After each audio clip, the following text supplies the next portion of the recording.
Okay, in this case we have a switch that is not set to the controller. So we're going to air gap it.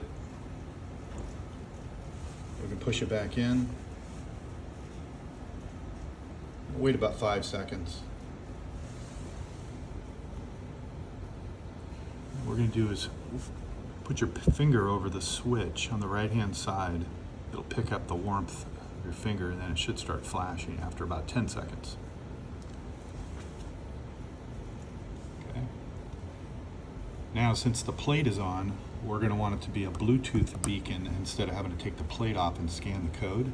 So we're going to pull the set button out again, tap it back in. We're going to wait another 5 seconds.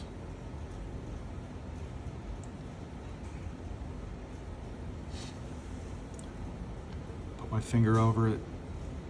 Should go to a royal blue.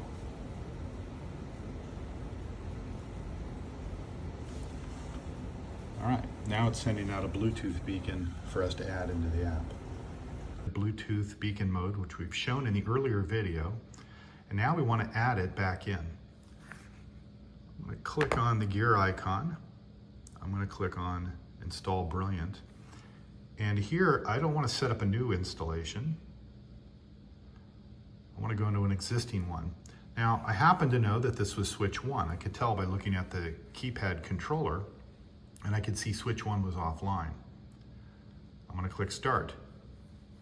I'm going to then go through a series of menus that'll also tell me how to reset the switch if I need to. If the plate was off and I had it in regular mode where it's flashing white, I could have scanned the QR code. Since the plate was on, I put it into Bluetooth beacon mode, and I'm going to choose that option. And it's going to give me some steps showing me how to do that in the app. I'm going to say yes and ready. Now it's going to go out and look for that switch, and it found it. I'm going to tap on the switch, and now it's going to go through the process of enrolling it. One thing it does is it also senses the load. It's looking to see if the load is flickering, and it is checking to see what the minimum calibration is for where we can set the level of it. So we're going to let this switch go through its settings. It's going to let us adjust a minimum level for the light to come on. This is helpful if you are dimming the switch down. You don't want to go so low that it starts to maybe flicker. So Brilliant has the capability of being able to make those adjustments.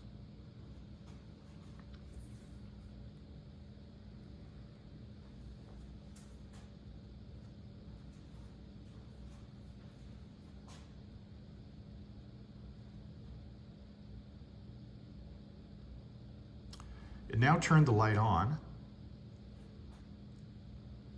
and it's checking to see if there's any sort of pulsating. It has an ability to measure the wattage, and it's checking to see that that's stable. And now it's giving us this dial where we can set the minimum level to it. So if I go and actually look at the light itself, I can see what the level is at, and I can say, yeah, I'm comfortable with that. And then I'm going to go ahead and finish up. This is where you would set the LED brightness for it. This might be helpful if it was in a bedroom, but in a common area, typically you can just skip this. This is the brightness of the switch itself, not the fixture. I'm going to click Next. And now I'm done.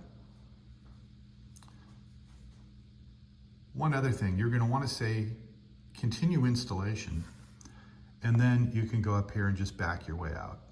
And that's how to add a switch that's gone offline.